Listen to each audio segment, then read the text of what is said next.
here today at the Santuario de la Virgen de los Remedios in Cholula, in Puebla, in Mexico.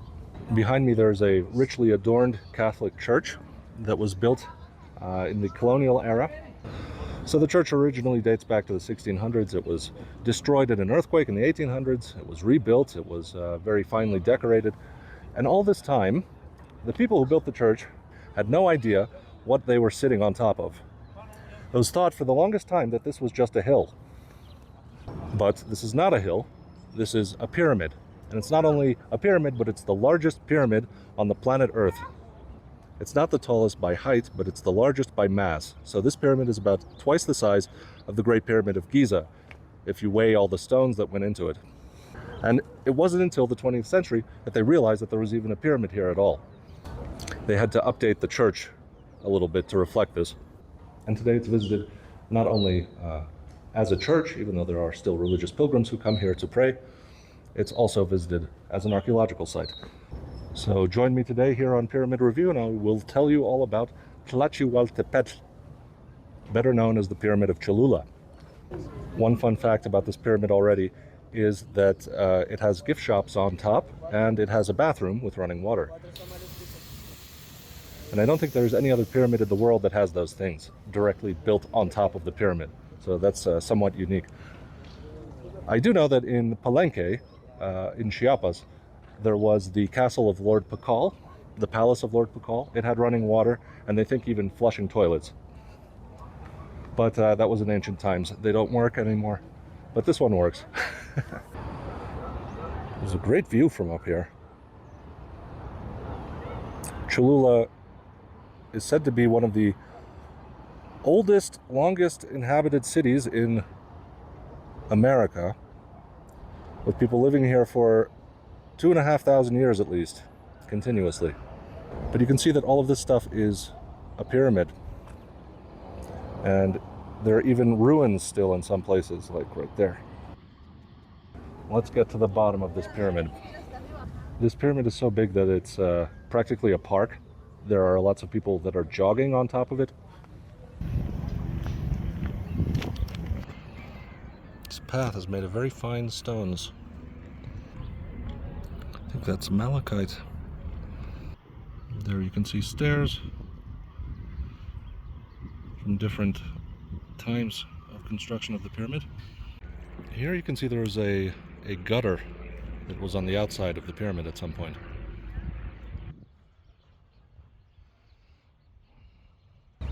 Alright, now I'm at the bottom, and as you can see behind me, it's starting to look more pyramid-like. Here you can sort of sense the scale of this place. It's absolutely enormous. And even though it's not that tall, it is very wide, and it has a lot of these structures at the bottom that sort of stick out of the sides. So this is roughly the timeline of events here. Around 7,000 years ago, maybe a 2-hour drive from here in the Tehuacan Valley, that's when maize was first domesticated, corn.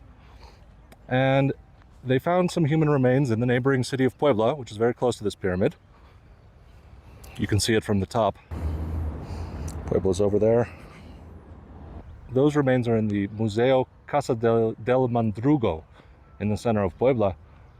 They are 3,500 years old. And the people that these remains are from were in their 40s and 50s, so that was quite old for that time. And it shows that already 3,500 years ago, people were thriving here. They were settled, they lived long lives, they practiced agriculture. And then this pyramid itself comes from 2,500 years ago. So this pyramid was studied very extensively. They dug tunnels, exploratory tunnels inside to see what was inside and to uncover the different layers. There's something like 8 kilometers of tunnels. That's miles and miles of tunnels that go through this thing that were dug by archaeologists, through the different layers, through the fill, to see what was inside. The oldest thing that they found was a little bit more than 2,500 years old. They could carbon date everything, and then also architectural styles and artifacts give an idea of what the other layers were since then. So what they came up with was, it was first settled around 2,500 years ago. That's when the first innermost structure was built here. Then, on top of that, there are many different layers. Here you can see there's an outer layer that was built later, and inside there's another layer that was built previous to that. This inner layer is from around the time of Teotihuacan, and it has the typical talud and tablero architectural style. You can see there's some other bits of it over there, and in various other places here. You can see that this is the layer of the ground as it used to be, and all this is dirt that accumulated on top. Much of it probably eroded from the pyramid itself. You can see that this was a massive structure, and it would have had many staircases and ceremonial platforms, as well as monuments and other things. So most of this was built actually a very long time ago. It was started 2,500 years ago, and construction on it took place mostly around 2,000 years ago, and then for a couple hundred years after that, around the same time as Teotihuacan near Mexico City, which is also quite close to here. It seems that this was a temple to Quetzalcoatl, the feathered serpent. In the regional museum of Puebla, there's a very large sculpture of the feathered serpent that was, I think, taken from this pyramid. And by the time of around 500 AD, it seems that construction largely stopped, and the society that built this started to decline, just like in Teotihuacan. All of this probably would have been richly, colorfully painted at some point. Unfortunately, all of that is gone. There are two of these. They look kind of like picture frames. These could have been monuments that had paint on them before, or they could have been ceremonial doorways, perhaps to the underworld or something. Here we have a nice, rather unique sort of design made out of the bricks of the pyramid. And over here you can see these are some feathered serpent images. Quetzalcoatl.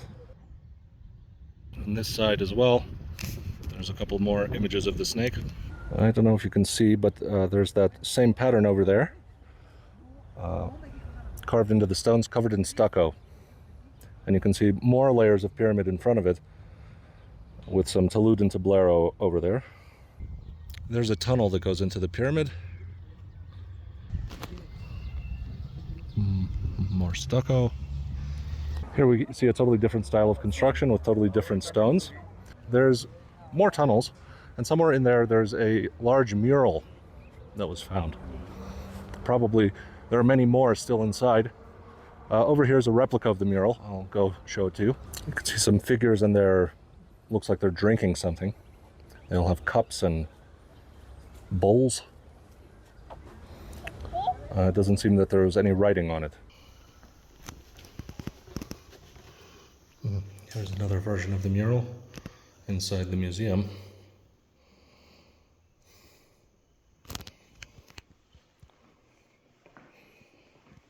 And also there's an inner pyramid that is covered with these sorts of murals.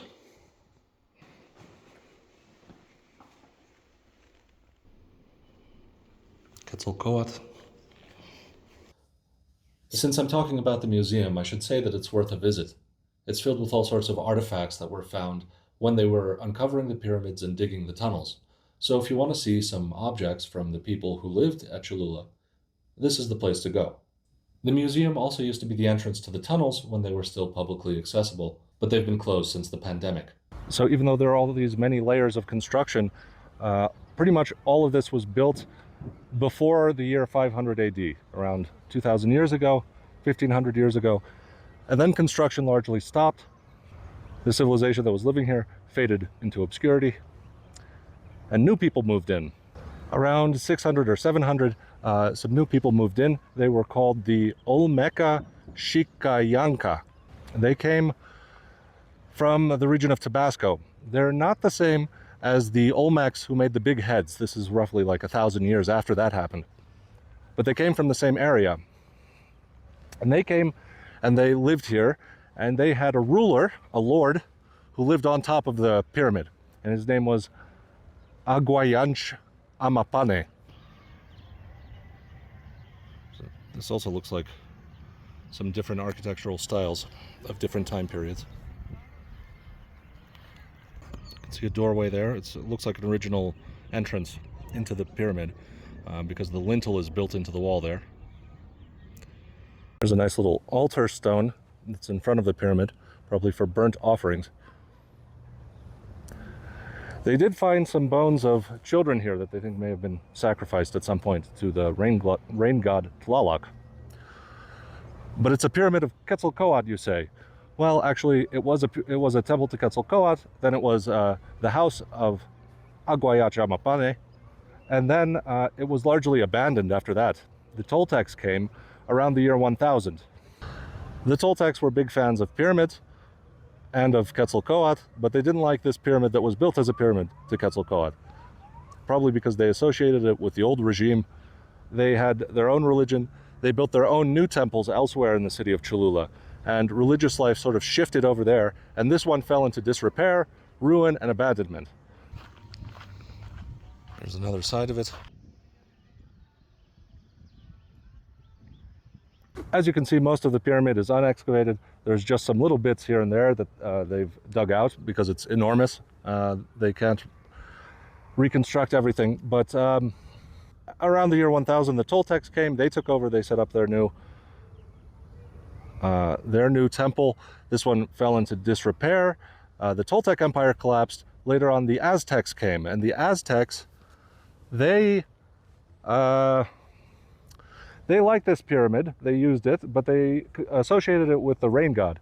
In mythology, water, rain, flowing water is associated with mountains.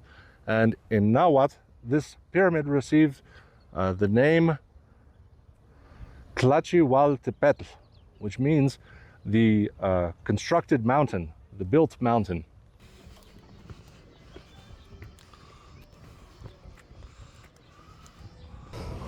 I made it to the top. Whew. Okay, I made it to the top. It's very windy up here.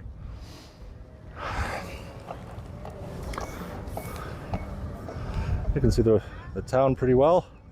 So this is already just a huge structure, but this is a small little staircase on the side of the pyramid. I don't think I'm even halfway to the top.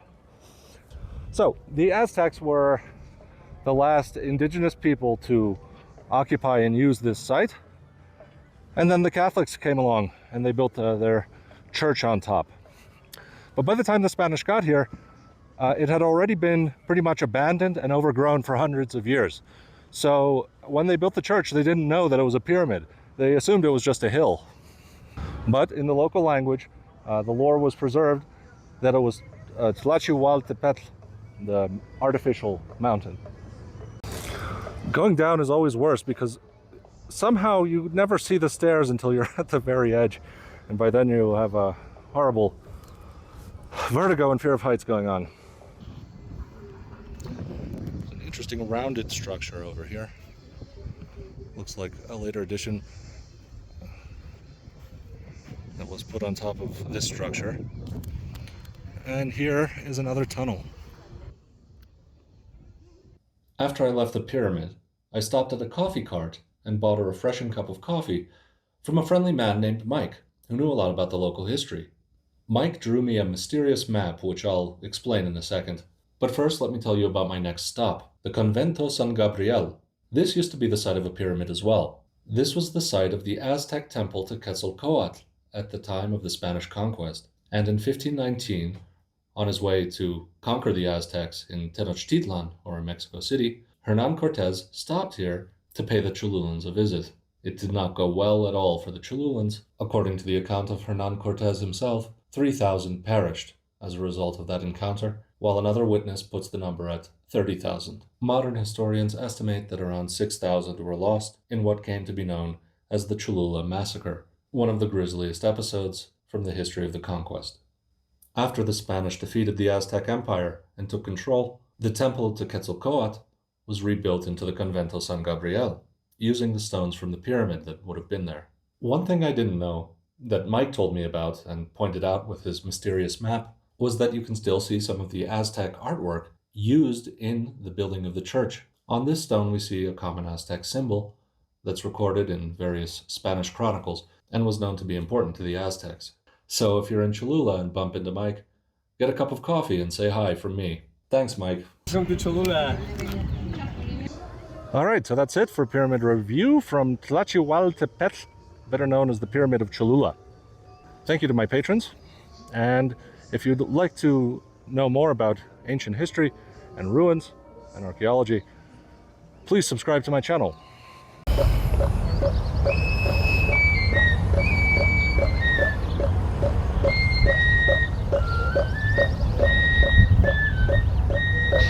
The olmeca-xicallanca